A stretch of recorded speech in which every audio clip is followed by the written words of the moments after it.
Welcome, witches, to today's reading booktuber faves. Today I have picked out Leandra the Zero TBR.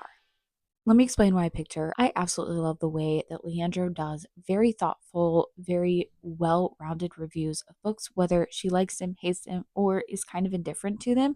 I think she does a great job of reviewing the books for the quality that they are, the messages that they can bring, and also just the enjoyment that a book can have. Because I think she has a great array of taste and style. However, she does have very heavy mystery picks, and I love me a mystery. That's one of the things I really go to her is for good mystery recommendations. One of the other things that she does is the TBR-a-thon, which the amount of thought and effort that she has put into this TBR-a-thon is absolutely amazing, absolutely spectacular. The community that she has developed around it. I do love to pop in on the sprints that she does. I love to watch her vlogs for it. Overall, it's just such a fun experience. She also has incredible merch, which brings us into how much you can tell her love of books and libraries because one, her TBR-a-thon has the whole board. I'll show it here. But also any merch that she has, the proceeds go to support libraries. So you can just see that her genuine love of reading, her genuine love of supporting just book resources. I just think that she is fabulous to watch. You can tell the passion and care that she does in the reviews and her genuine love of the books and making sure that books are accessible to everyone. And I just think that that is amazing. And the community that she has built is absolutely spectacular. I cannot say enough about her. I watched her Best Books of 2025 video. I knew that I was going to find some absolutely great recommendations. It was actually really hard to narrow it down. However, I did. These are going to be what we read. Instead of me trying to sell you on the books, I'm going to let Leandra do it because she can do it 1,000 times better than me. The first one we're going to read, and like holding this book in my hands, like I'm ready for the experience. But the first one, technically, she had the third one on the series on her best of. I want to read the series so bad. So I'm taking a roundabout to get to this one. So hers is the third. She'll be explaining the third. But the first one is going to be the Emily Wilde series, and the first book is called Emily Wilde's Encyclopedia of Fairies by Heather Fawcett. Category number 5 is fantasy, best book for fantasy in 2025. Emily Wilde's Compendium of Lost Tales by Heather Fawcett. This is, of course, the third book, the final book in the trilogy following Emily Wilde. And so there's only so much that I can say, but I really appreciated Emily Wilde's growth throughout the series, but especially in this book, how much she was challenged, her love, appreciation, fascination with the realm of fairy, but also her desire to protect the ones she loved, her found family that she has gained since book 1. We ended up getting a lot of characters revisiting Emily Wilde, those that we met in book 1 and 2, and I really loved that. And I just think that the series ended up ending as it should, perfectly, no notes. In fact, this is the first time in the series that I've given a book 5 stars. It was my favorite book in the series. I cannot recommend it enough, especially for people who like light academia, who like historical fantasies, like the discussions of fairy, but in an academic sense. And Emily Wilde, who's not the most lovable character, she's not the most friendly, but she's certainly endearing, and she does all she can to protect those she loves, and that's what we love about her. There's also a dog companion in this. Periodically, we see a cat companion with Wendell. There are lovely side characters from the realm of fairy. Poe will always have my heart, and so does Snowball, if we're going to be honest, that weird wily fox. I adore them all. Another one we're going to read is A Witch's Guide to Magical Innkeeping by Sangu Mandana. And now it's time for me to reveal my honorable mentions in the romance category. What? Have The Very Secret Society of Irregular Witches and the sequel, A Witch's Guide to Magical Innkeeping by Sangu Mandana. This is a fantasy romance involving witches set in the real world. And last but not least, Rebecca by Daphne du Maurier. And finally, my last category for best books of 2025 is the standalone category. All 5 books I'm going to mention are brilliant. Highly recommended, especially if there's a time this year, next year, where you're thinking the last thing you want to do is start yet another series. These standalone books have you covered. Rebecca by Daphne du Maurier. I had picked out these books, and to be honest, I'm not really worried about failing or having a terrible experience. I will say The only one that I'm slightly nervous of is Rebecca by Daphne du Maurier. I don't think I'm going to have a horrible time. I think it's going to be interesting, and I'm curious the experience I'm going to get. I think this could be just a little bit harder for me to get into. However, I am excited to read it. Also, we are having a massive snowstorm right now. And by massive, I mean it's not really that massive. We have such snow, but it's freezing cold. So it's the perfect weekend to see how many of these books I can get read. So come along with me as we read these books and enjoy the snow, fireplaces, and warm snuggles.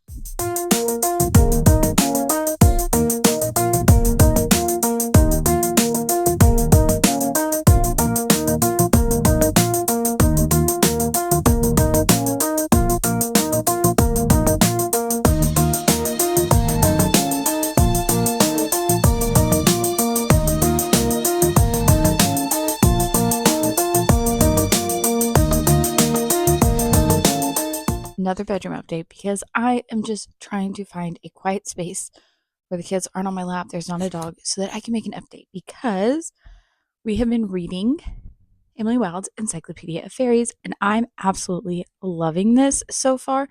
I am only 25% of the way through ish, but it's getting close to bedtime. As you can see, it's dark, although it's winter, so it's dark at like 5:30 in the evening, so whatever. But I'm going to finish reading this. The boys just want me to snuggle for a little bit, and I have no problems doing that. But let's talk about the book because that's what you're really here for. I'm loving this. I love that there's footnotes, really gives that encyclopedia feel about it. I love the characters so far. I love Emily so far. Obviously, absolutely love Emily, and obviously, who can't love Shadow? We need some more Shadow in this book. Hopefully, we get that.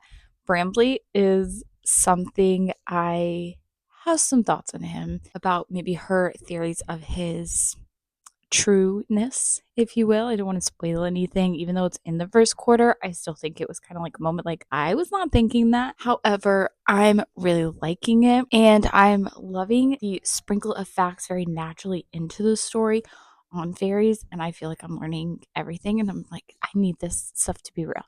So, anyways, I'm really loving the pacing. I'm really loving the character flow. I'm really loving the style, just everything about this so far. And as I expected, I thought this was going to be good. I'm still feeling those vibes. And I'm, for the amount of time I've been able to spend actually reading, I am flying through this. I have no doubt that I'm going to get through this quickly.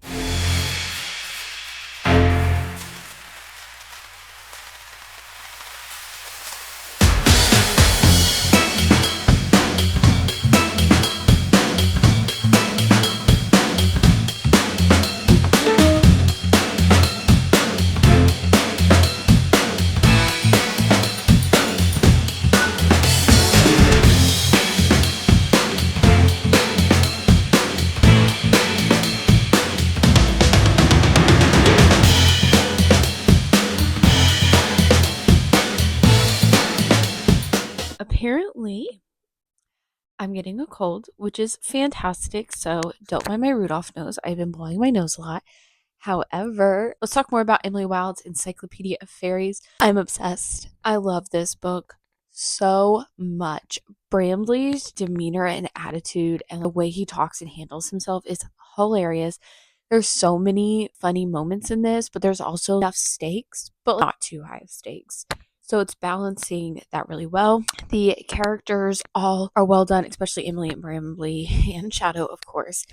And I'm just absolutely loving the things that they get up to. Some of the things are happening. I'm being kind of vague because I don't want to give anything away. I have like just over 100 pages left. So my goal is to finish this tonight. This will probably be the last update tonight because if I do finish it, it will be late. Characters, plot, storyline is all just going in this. And I can't get over it. I'm loving it. I'm a little nervous that I set this up to be like great heavy. I waited this vlog too much in the beginning. Like maybe I should have held off on this and that can any book hold up to this? Because at this point, this is a 5-star read. Like absolutely contender for best of. Contender. Let's keep reading now and get this finished. I never gave you my final thoughts on Emily Wilde's Encyclopedia of Fairies by Heather Fawcett. Let me tell you, 5-star read. I cannot wait to read the second and third in this book. I really enjoyed this. I enjoyed the encyclopedia aspect of it with the like footnotes and giving it that very academic feel. I also like that story entries from her studies and her time investigating the Fae. I just really enjoyed that. I also really liked Bamblebee. I also really liked Bamblebee's humor and like the way he talked and carried himself. I thought it was so funny. Liked the relationship that they built, the relationship she built with the town. I can't say enough about this. I loved it. I really liked that there was a romance to it, but it was so secondary to the story. It added to the story. It was not the story. The story of her discovering phase and writing her encyclopedia and the discoveries and the research that she wanted to make to add to the world of fairy knowledge was really the center of it, and the world of the fairies and just all of that was done so well. I absolutely enjoyed this so much. So I would say if we're going off Leandra's best of, this is definitely a 5-star and absolutely agree. This would be a best of. I have been reading Rachel by Daphne du Maurier. This was always one that I felt like I should read because it's such a classic. It's so well known. And I've seen, obviously, Leandra say really good things about it. I've seen a few others and it made me really intrigued. So then when it was on Leandra's best of, I was like, okay, I think it's time to get it. First, it was really slow. However, as the story is picked up, I think it's interesting that the main character doesn't have her own identity so far. Like so far it hasn't said her name. She's very, I don't want to say obsessed, but it's kind of, I imagine, very strange. It starts off in the past, like a story of like going back to Mandalay and like seeing all these flowers like overgrown in the forest, overtaking it, kind of this weird moment. And then we learn how she has met Maxim de Winter. I don't know why I said it like that. I just feel like I need to be so like posh and fancy. You see just how like unique she is, or how youthful she is, how naive and how uncertain she is in herself. But now she's taking this role, and like Rebecca had such a presence, and it's still there as they've gone back to Mandalay. And I just think it's so weird because like, I can't imagine what it'd be like to be like, almost stepping in and not replacing, because at no point does it seem like he's trying to replace Rebecca like with a carbon copy. Like maybe that's where it goes. I don't think it is, but it's almost like he found a new love. He's bringing her back, although he's not the best guy. She's having all these moments where she's trying to find like her place. It's such a weird concept. I think it's done absolutely fantastically so far. I'm only like the first third in, so I don't have like quite all of it. I just think it's so strange. Like some of the characters are like kind of standoffish and you wonder like, are they good people? Are they not? Like you can't really tell. And the house almost has its own presence, but like it's not like a haunted house. It's really interesting. It's really intriguing. The writing in this is very different, and it's almost like it's not poetic, but like poetic in a way. I don't know if I'm explaining that in any way. I am enjoying it. Is it on the same scale as the Emily Wilde? I don't think you can really compare them side by side, but I am enjoying it. So let's go and finish it out. We finished Rebecca by Daphne du Maurier. This one I was enjoying the beginning. I thought it was intriguing, especially that she had no name. The impact that Rebecca had and that Manderley was like almost a living, breathing entity of itself. It's such a character in the book. I was enjoying it, don't get me wrong. And about 50% mark, some very surprising twists and moments came after about the 50% mark. And let me tell you, I was like, yeah, and then I like went back and reread it and I was like, okay. And then it definitely gets twisty and turny. It was so good. Yes, absolutely fantastic. I love that as Rebecca's kind of losing her hold, if you will, upon the house and the people and on Mrs. De Winter, because we don't know her actual name, we are seeing kind of Rebecca's loss of hold and then Mrs. De Winter kind of finding more of herself. And I don't want to spoil the ending in any way, but just kind of that kind of shift in the story was very interesting, and then how it ended was very crazy. Would I call this a favorite? Maybe not. Did I enjoy it? Absolutely. However, I think this is one of those books that the more time you have to sit and think about it, the more layers and depth that you're going to realize is in this story and things that you missed or just different sub storylines, if you will, or kind of things the author was trying to do, that I think it's going to be one that grows greater in my mind, if that makes any sense. Is it a 5 star? No, I would say it's like a 3.75 to a 4, but I could see this in my mind continuing to grow and becoming a solid 4, 4.25 over time. It's only fitting that we go a little bit lighter after Rebecca, and we are going to now read A Witch's Guide to Magical Innkeeping by Sangu Bandana. I'm really excited for this one. I really liked, what was it? The Very Secret Society of Irregular Witches. It's right over there off camera, but it's right over there on my shelves, which is why I was looking over there. We're going to get this read, and I will let you know. So far, Leandra, 2 for 2. Let's go.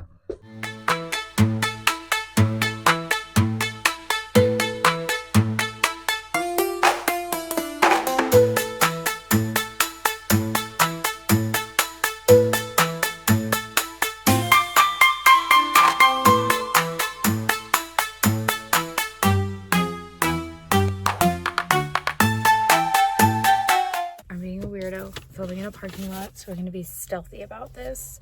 I'm about halfway through A Witch's Guide to Magical Innkeeping by Sangu Mandana. Let me just say that I am absolutely adoring it. I love that Sarah, she's a powerful witch, but her love of magic was genuinely there. She was such a good person.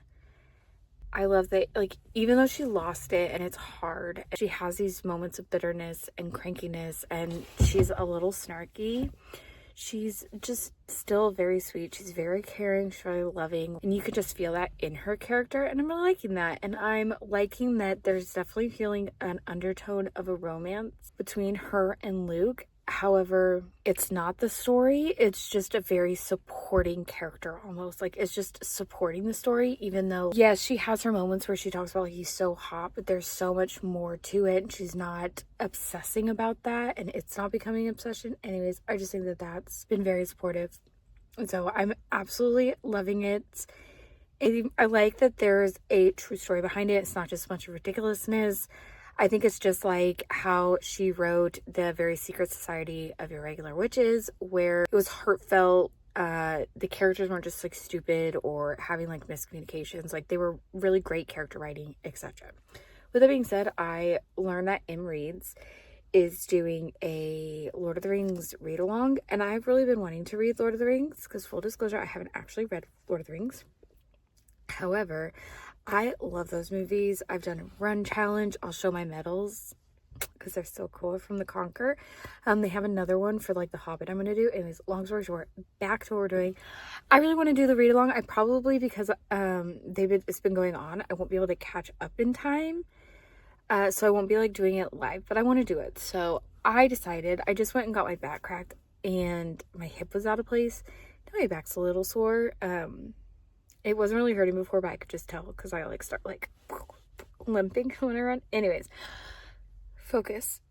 Long story short, what I want to go do is spend a moment. This is not boogers on my nose. I have had a cold. I'm blowing my nose like crazy, so I have a lot of dead skin, really rough, chapped nose and lips, and I apologize. Anyways, I'm gonna go to Barnes and Nobles and get some books, and probably get the other two in the Emily Wilde series.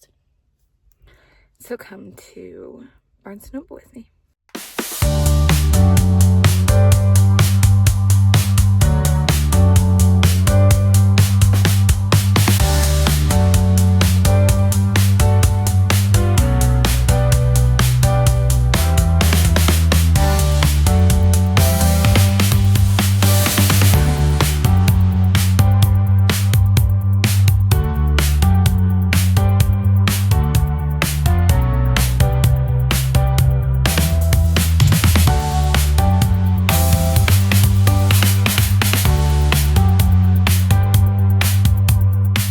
We finished A Witch's Guide to Magical Innkeeping by Sangu Mandana, another fantastic book. I realized that I have done an absolute absolutely terrible job of explaining what these books are and all that. I've just been like talking about like what I like and all that stuff, unfortunately. So I apologize for that. And we'll make it right on the last one at least. But this is following Sarah Swan. She is extremely powerful. She's had a lot of abandonment in her life from her parents. She lives with her grandmother who's taking care of her, and they take care of this magical inn. In the very opening, her grandmother dies. She uses pretty much all of her magic to resurrect her and bring her back. And given the amount of power that she had in her love of magic, that's really hard to deal with. What I really appreciated that the author did with this book was, despite some of the kind of crappy situations and kind of sad things that have happened in Sarah's life, she's still such a caring, such a loving, such an open hearted character. And I really enjoyed that. She put a lot of people first, but occasionally would still put herself first. She wasn't necessarily a martyr. She was very real in the way that she felt and the way she acted about things. And I think that was great. I think that they showed how it was hard and that for a while she was just mad and it was realistic. I don't know. I just really liked it. I loved the magicalness in this. This is the follow up. There's not the same characters, but like the same kind of idea as the Secret Society of Irregular Witches. I would say this one's even better than that one. And yes, I very much enjoyed this. I also enjoy that there is, kind of like Emily Wilde's Encyclopedia Fairies, there is a romance in it, but it is almost a supporting character. It adds value to the story. It is not the story. And I just think, again, it was really well written, really heartfelt and warm, very like cozy fantasy esque. That now means that we have finished all three books that we read for the Booktubers Faves following Leandra. Again, she's such a fantastic YouTuber and such a fantastic reviewer. And I think, given the success of this, yes, I weighted this with books that I already had on my radar, books I was already interested in, because why would I not set myself up, one, to enjoy the books that I'm reading? And I probably could have branched out knowing that, like, this is how much you agree with her to find other things. But it's okay. It gave me an excuse to read the books that I love, and books that I have were kind of also supporting her in her zero TBR in like reading what we own, you know? It's okay. The point is she is 3 for 3, so I think it is a success. I think she has great recommendations. I think she's so fun to watch, and I will continue to watch her. I will continue to do her TBR-a-thon weekend sprints. I absolutely love those. You want somebody who's great at reviews, great at book recommendations. They're not always the mainstream. They're very different, very intriguing. She's definitely the person to go check out. If you like this video, please like, comment, subscribe, do all the fun stuff, and I'll see you in the next one. Bye, witches.